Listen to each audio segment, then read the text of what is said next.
So is that mic now working? I think it is. Yeah. Can you just... Can I just test? Yep, Yeah. I can see like it. this, So. Yep. So, but what I'm saying to you first, and this is something that I do wish for everybody to get properly, you're not going to be motivated to change the day-to-day life unless you realise how important this relationship with God is. And how you can integrate, if it is important, you will find every single moment of your life is a way of integrating it into your life. Every single thing you do will be governed by the principles that are dictated by your relationship, the loving relationship you have with God. So, an example of that. Your child comes home from school and says, "Oh, someone's bullying me." So we got the problem, my child is being bullied. All right. How do I integrate my relationship with God with this problem? Can you see, I can approach this problem from a purely emotional response. My child getting hurt, I've got to do something about it. I've got to go to school and we've got to find that bully and we've got to, get him out of the school or punish him, or, he should be banned from school and my child's not safe. And, and I could really get tied up, couldn't I, in all of my, you could say, addictive emotional responses to the problem, which is what the average parent does in that situation. Yeah, either that or they completely ignore it. One of the two. But if I have a relationship with God, what would I do? It's a good question, isn't it? So, at the back there. An answer. You're going to answer? Yeah, that's all good. Actually, out of my heart, I would ask, how are you feeling about that? That would be the first thing. Now, I'm not hearing you guys very well, so I might just... It's just because of the aircon's going on and my ears are also blocked. I'm kind of Jesus translator because his ears are blocked. My ears are blocked as well. So. Yeah. If my child would come and would be bullied, I would ask, how are you feeling about that? How you would feel about that? Yeah, I would not think about the other one. I would think about how are you, my child, feel about that? Yep. Like, does that help your child? Yeah. What? Well, your child's being bullied, which is violent. There's a violent thing happening towards your child. Just feeling about it is not going to be a suitable response, is it? First thing I would do. Well, it's one thing you might need to do, but it's not the only thing, is what I'm saying. Is it? Yep. Someone's being violent to another person. Doesn't even matter if it's your child. What if it's your child being violent to the others? Like, either way, there's a problem that needs to be sorted. And taking no action but just feeling is not the solution. Right? Feeling is part of the solution because you need to feel in order to know what actions to take, but just feeling is not the appropriate response. Any other ideas? At the back, thank you. I would try to feel, precising, I would try to feel what's the causal emotion within me that this happens to the child, to my child. Okay, so you want to find, your goal is to find the cause, but what if your child is not the cause? He's saying the cause within himself as the parent. No, I know that. Yeah. I know that. Yeah. But what if it has nothing to do with your child? It's got just everything to do with the fact there's a bully at school. Like somebody else's child. It's got mostly to do with, isn't it? Like, if there's a bully, do you think the problem is mostly your problem or the child's problem? Or is it mostly the bully's problem? What's God's view?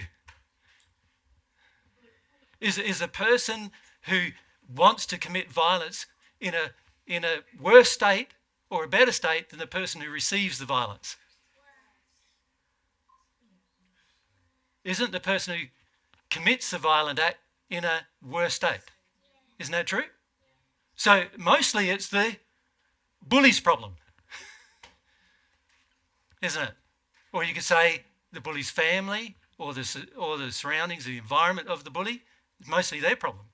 So if I'm firstly looking at things and feeling things from God's perspective and connecting to God, I'm going, firstly, what's right and wrong here?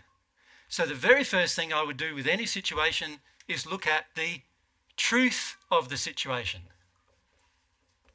Is it my fault he's getting bullied? Bullying is a violent act. Does my child bully others? If the answer to that is no, then is it my child's fault that he's getting bullied? The answer is no. Now, he may have emotions that attract bullying. That is true, isn't it? He may have emotions that attract it, but is it his fault that the bully targets him? Yes. No. It's not the fault, because the bully is being sensitive to who he can bully, and he's going, I can bully Ziggy, so I'm going to bully Ziggy. Now, is it Ziggy's fault if I bully him? No. It's my fault, isn't it? I'm the person being unloving. It's my fault. That's the truth. That's God's truth. Right there. Right? So in the moment, the very first thing you need to determine is, what is the truth from God's perspective about a situation? Now, if I'm going through life and I'm having experience after experience after experience, if I can determine what God's truth is in every experience, can you see that's going to help me greatly, isn't it, to stay connected with God? Yeah? No? Yeah? Okay. So, first step, determine the truth.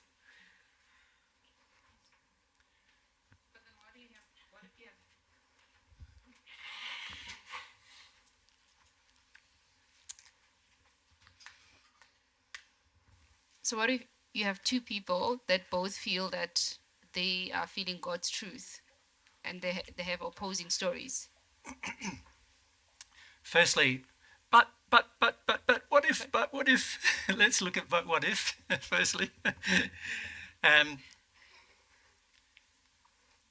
In any situation, there is a lot of what ifs, or but what ifs.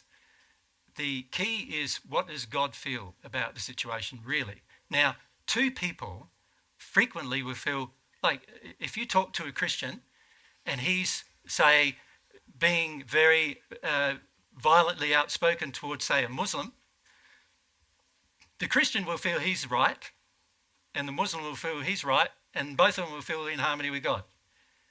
But what I'm saying is, that's not real, because God is. So as soon as I get two people in disharmony, much more thought has to go into it, doesn't it? Because if two people are claiming they're both right and they're both in harmony with God's laws, then the answer to that is probably both of them are not in harmony with God's laws. Quite plainly, because God's predictable and consistent, the law is predictable and consistent, it means that both people's attitudes needs to be examined.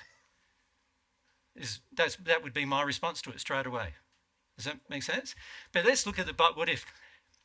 When we go, but what if this, and but we're not realizing, but most of the time we've got feelings that are going, ooh, I don't know, I like that idea, ooh, and so, but what if it comes up, we're using our mind to pop up ideas, but I've got a thing where that doesn't apply, but if you allow yourself to calm and connect, you can see God is predictable and constant. In the what if you raised, you can answer it yourself, because you go, if two people have got the idea they're connecting God, and yet they've got completely different stories, then either one or both of them is not connecting to God.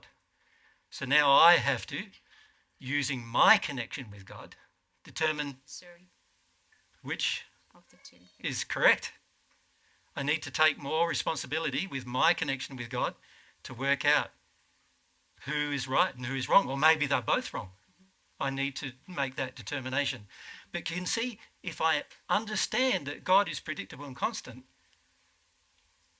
that I go, oh, I'm getting different answers here. God's predictable and constant. See, my connection with God is going to help me go, they're not constant. God's constant. Something's wrong here. And even if I don't know what is wrong, I've at least now got a direction to pray in to find out what is wrong, haven't I? Because I can go, well, something's wrong here. So instead of me just accepting it, I can go, I can't accept that. There's got to be something going on. What is it? And I might not know. And if I have a good enough connection with God, God can tell me. But I might need to put in a sincere effort to know. It might take a few hours or days for me to go, but what is it, God? You know, what? There's something wrong here. What do I do about this situation? I'm concerned about it. What action should I take? What feeling should I have? This is what will guide me in the moment to come to some resolution. The majority of us don't do that, though, if we're honest with ourselves. What we do is we go, can't trust that, can't trust that. All I can do is trust myself. That's what I'm going to do. I'm going to work it, rely on me and do whatever I feel I should do, which could be just as much in error as the bully in the end. And in fact, quite often we can turn into a bully trying to correct the bully, which is often the case, right? Because we're just as now emotionally charged as the bully was about the issue they're facing, right? So when I've got God's character in my feelings, I can then say, okay, God's predictable and constant. I got two answers. Two people are telling me there's a different cause. Something's wrong. I've got to work it out. I've got to be responsible. My relationship with God can help me sort this issue, right? Truth being my first goal, because without truth, no freedom is possible, no love is possible. So truth is my first goal. Now, of course, to accept truth, there's something I need to be before then, isn't it? Like, if I'm arrogant and pig-headed and won't listen to anybody, obviously, it's going to be hard to accept truth from any source. So I need to be open to God in particular. I need to be humble in my position with God. Now, I find that pretty easy because God's infinite. He's better than me at everything. Like, absolutely everything. There's not a single thing that I can do better than God. And in fact, my capacity of doing something even that God does is like an ant connected to the universe. That's how I sort of see myself. So I'm just like this ant, and God's like this all-powerful being. And so for me to have the idea or concept that I'm doing something better than God is just ludicrous, right? So I don't even think that way. I go, no, God's way is the best way. What I have the responsibility to do is find it. That's all I got to do, find it. Now, God wants to tell me what it is, but of course, if I'm not humble and I don't have a seeking feeling towards truth, I'm not going to hear it. I need to learn how to hear it. Now, once I've determined the truth, and we still haven't talked about what is the truth about the bully yet, but once I've determined the truth, and I'm not going to resolve the bully problem for you actually, because you need to sort out what would be done if you're in alignment with God, right? So, but once I've determined what the truth is, and the very fundamental truth is, the bully is wrong. The bully is violent. If we don't start there, then now, a lot of people nowadays have a very permissive attitude about violence. Isn't that true? You see it happening in a family where, a child's being disobedient, a bit of a tap. That's fine. That's violence, but the average person goes, that's fine. All right? or there's a lot more emotional violence nowadays. That's why you get on social media, not that we have any, but I just hear it from others, and you get on social media and you can get bullied on social media, right? And there's a lot of violence in social media where people are attacking people and pulling them down and rubbishing them. You know, sometimes I get on tech sites to resolve some technical equipment issues, and there's two people having a barney about tech. Like, and I'm talking like F this and F that at you, and you know, like really like angry with each other. And they're meant to be answering tech questions. Like, people get hung up about anything, and it's because there's no connection with the qualities of God in their interaction with each other, no matter how frustrating they might be or frustrated they may be. So,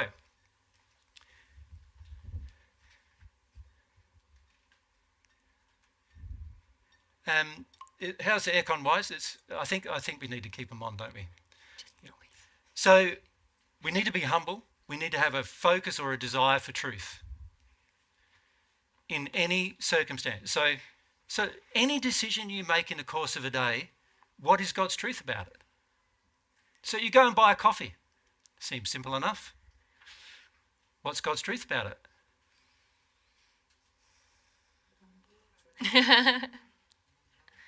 Well, why are you buying the coffee? Probably say you don't want to feel something, or you want to feel... No, what is coffee? It's a stimulant, isn't it? Makes you feel better than you felt before you had it. Why do you need a stimulant? There's got to be a reason. So even in the decision to buy a coffee, it's like, oh, what's God's truth about this? I feel like a coffee. I want to have a coffee.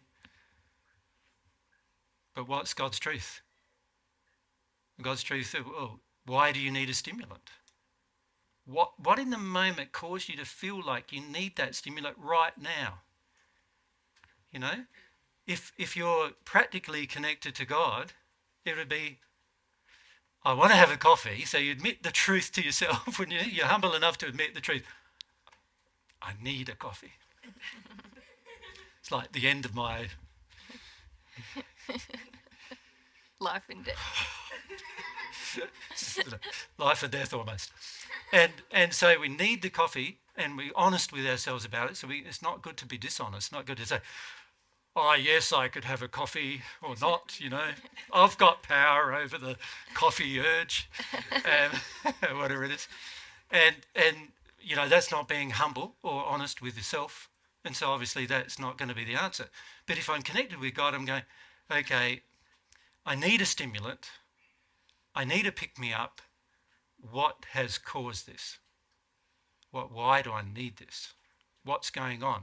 Now, the average person on earth, when we talk about divine truth and I talk about coffee, they think, what?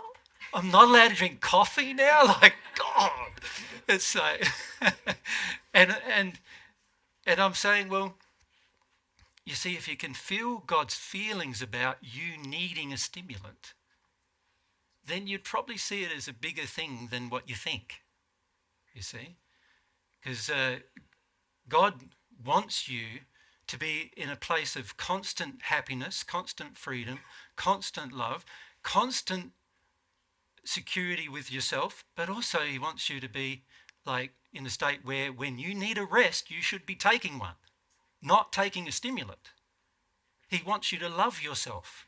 He doesn't want you to start popping substances and causing a degradation of your own body's functioning as a result. And it is well known, well enough for us to know that a pregnant woman shouldn't be drinking coffee, right? So it's well enough known that it's not good for you to constantly take stimulants. And yet the average person goes, I need my coffee every day. I need the stimulant. I just need my coffee the moment I get up out of bed. This is why we have whole forests in Amazon and elsewhere getting completely destroyed for the sake of coffee beans. So we're not even seeing that our desire for the substance that picks me up is actually causing the degradation of forests in other places of the world, and also the extinction of animals in those locations, because it's all large-scale farming that's engaged in those locations generally, and we're not seeing how damaged it is. Now, if you just had a little coffee plant in your backyard, it probably wouldn't be that damaging, but it's still a stimulant that's affecting your body, and you've got to start questioning why you need it, right? Now, a person who's connected to God would question, because they're humble enough to question, and they also want the truth. They want to know why it is that I feel the way I feel under certain circumstances. What are the times that I need this stimulant, and why do I need it? What is it giving me, or what is it helping me avoid? The average person would, ignore all that, but the person who's connected to God would want to know, because we're humble. So once we found what the truth is, then I would take a loving action based on that truth. So I'm there with my coffee. I need my coffee. I want my coffee, but I'm not letting myself have it. That's the loving action. Instead, what I'm going to do is feel the reason why I need the stimulant. That would be my loving action, right, in that moment. So I go down the street. I walk into a shop. I need some clothes. Go up to the clothes. There's all these clothes there. Some are cotton, some are wool, some are different substance, some are like completely manufactured out of oil, oil substances, and I've got a choice. But the ones that are more natural, and particularly the ones like wool or cotton, which are more natural, they cost more. What do I do? Right? If I'm connected to God, what would I do? I'd firstly be humble.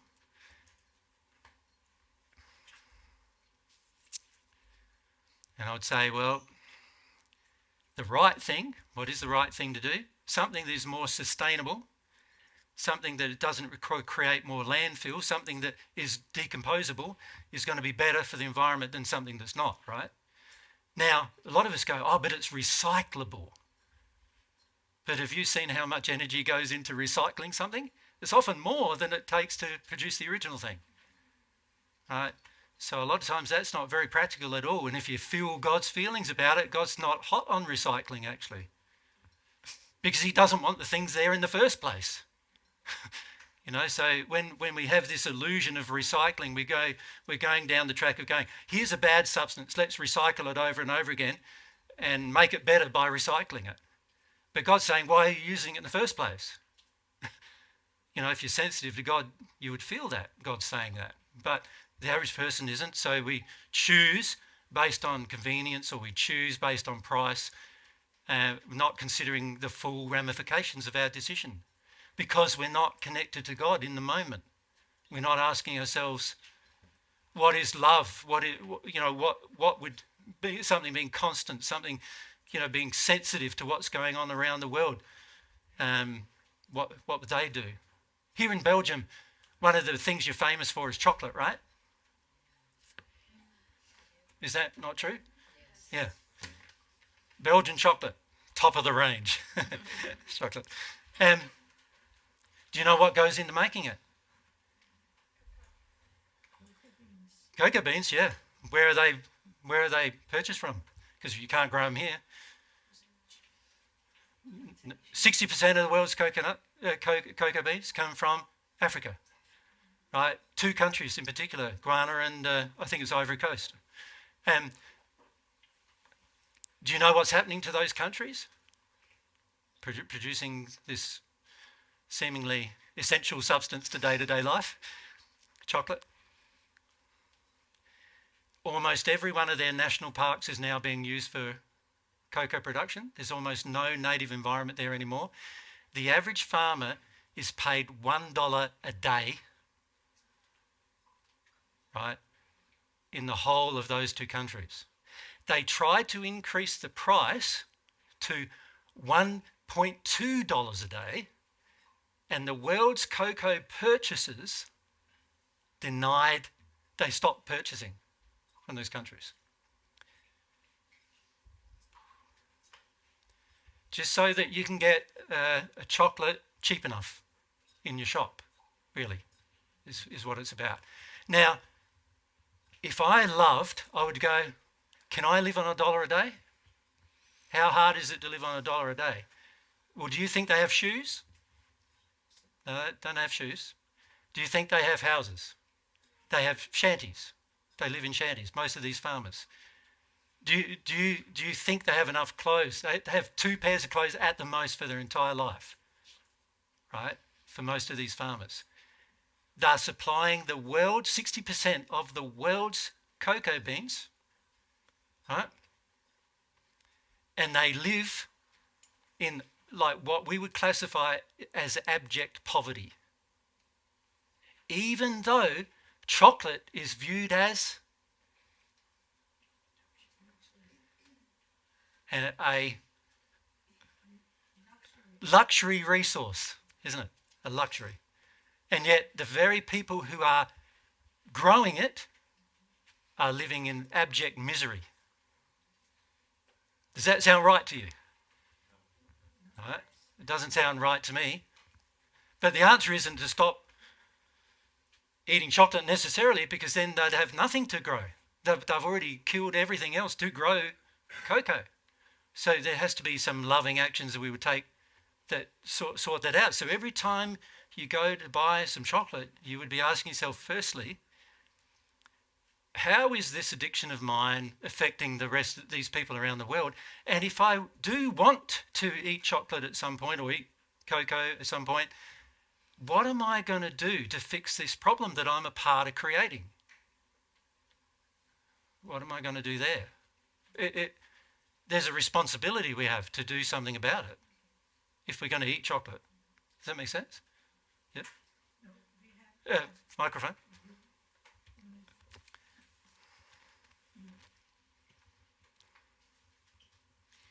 Yeah, in Denmark we have some companies who says they own their own plantation and they pay them well. Yeah, but does that actually help everybody there? I don't know if it helps everybody in that little place. Exactly, like the problem is endemic in the entire industry, and there are small pockets of the industry that are going, let's try to fix that. Yeah. But the reality is, if you've got to pay more for chocolate, let's say you had to pay 4 times the amount. How many people in the Western world would be pretty upset with that? Only the good ones. Only the bad people would be upset. But the reality is most of us are not facing the reality of the problem, right? And I'm just bringing up that as a minor sort of issue. It's just an issue based on what happens in your country.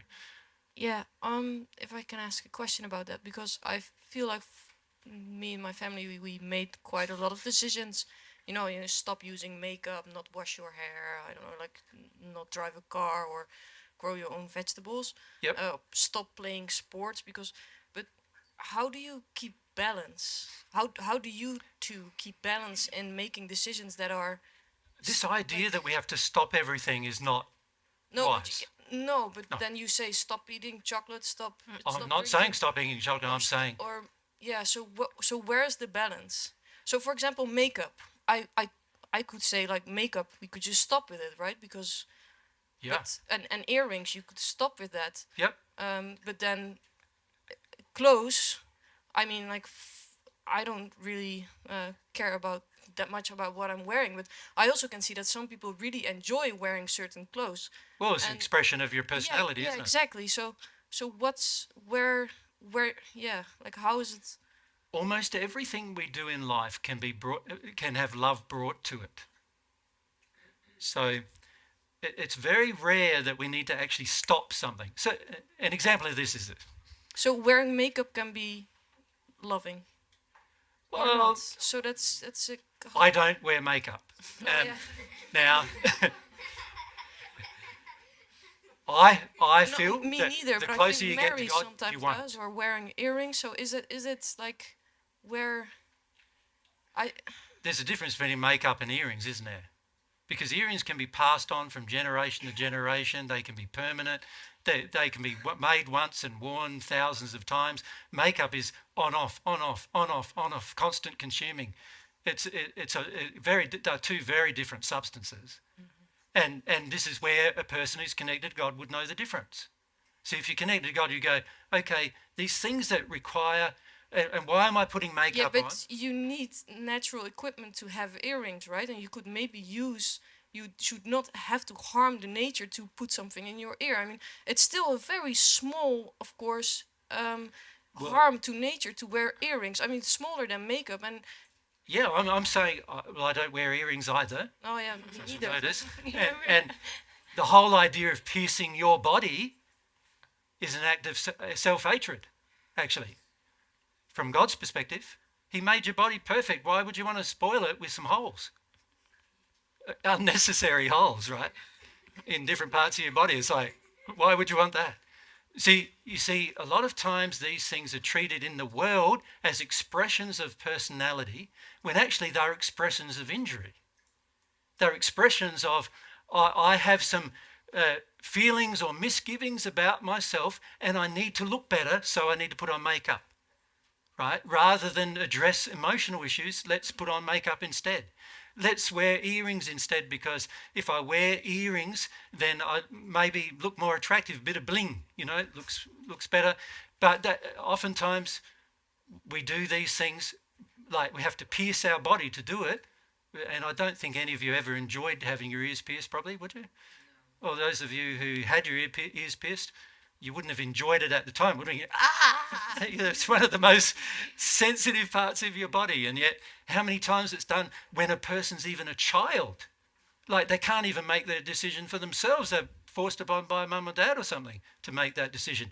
And most of the time influenced by society. So there's a big difference between me destroying my body in order to get something done and me doing something that's actually loving, is what I'm pointing out. But frequently, a person who's disconnected from God can't tell the difference, right? And can I also say we're measuring actions again now Yep. rather than motivations, because that's something very different. Yeah, that's exactly what I mean. Like for example, one of his. So I don't raise my hair anymore. Yep, So everything yep. just grows.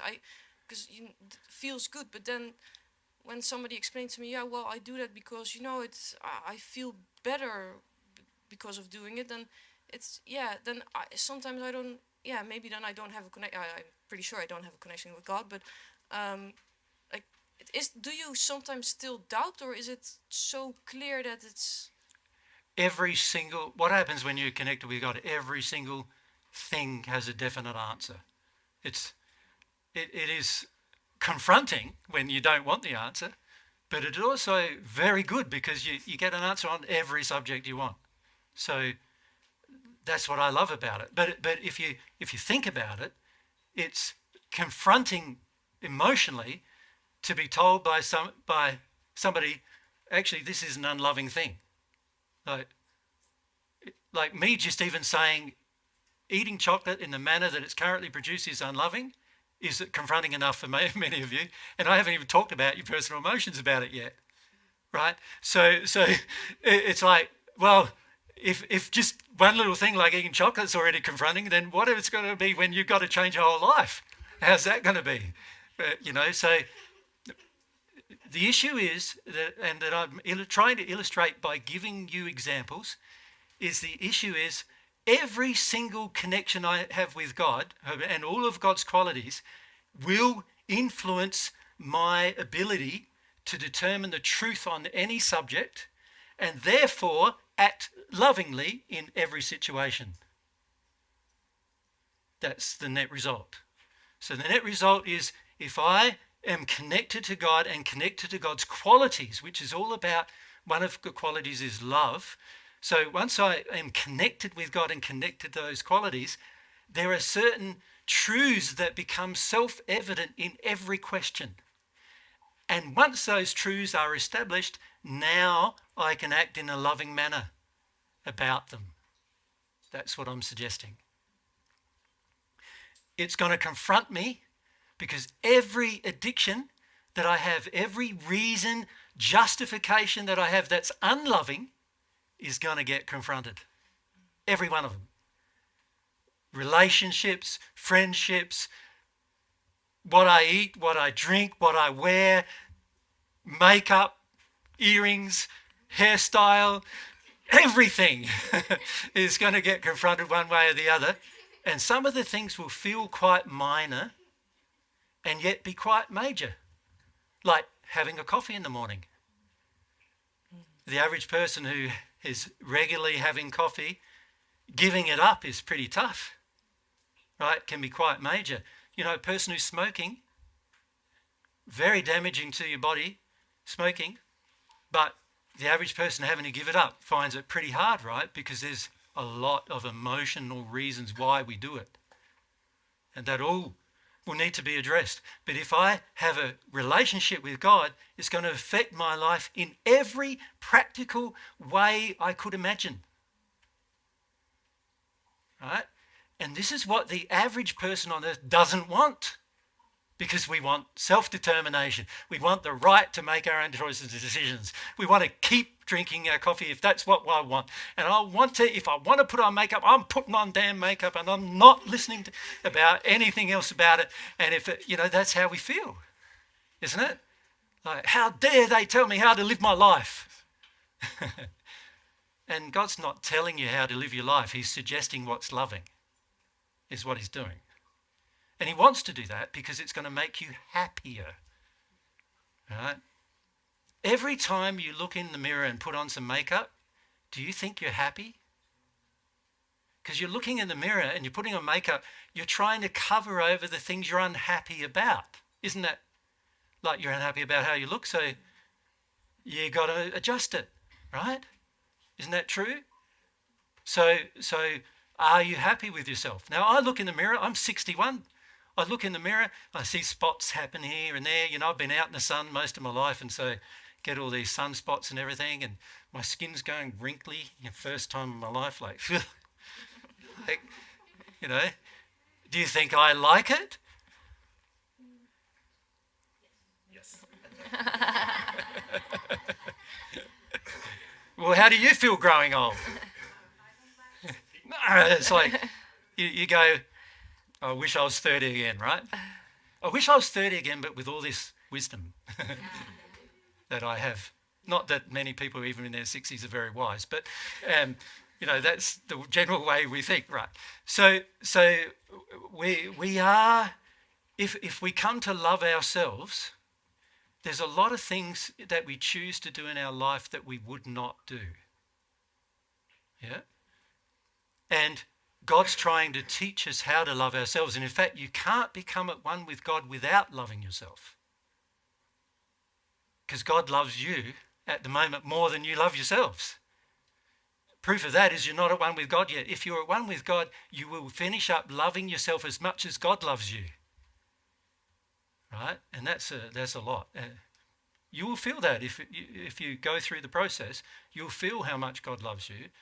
And then you go, whoa, every time I act out of harmony with love of self, it's just offensive.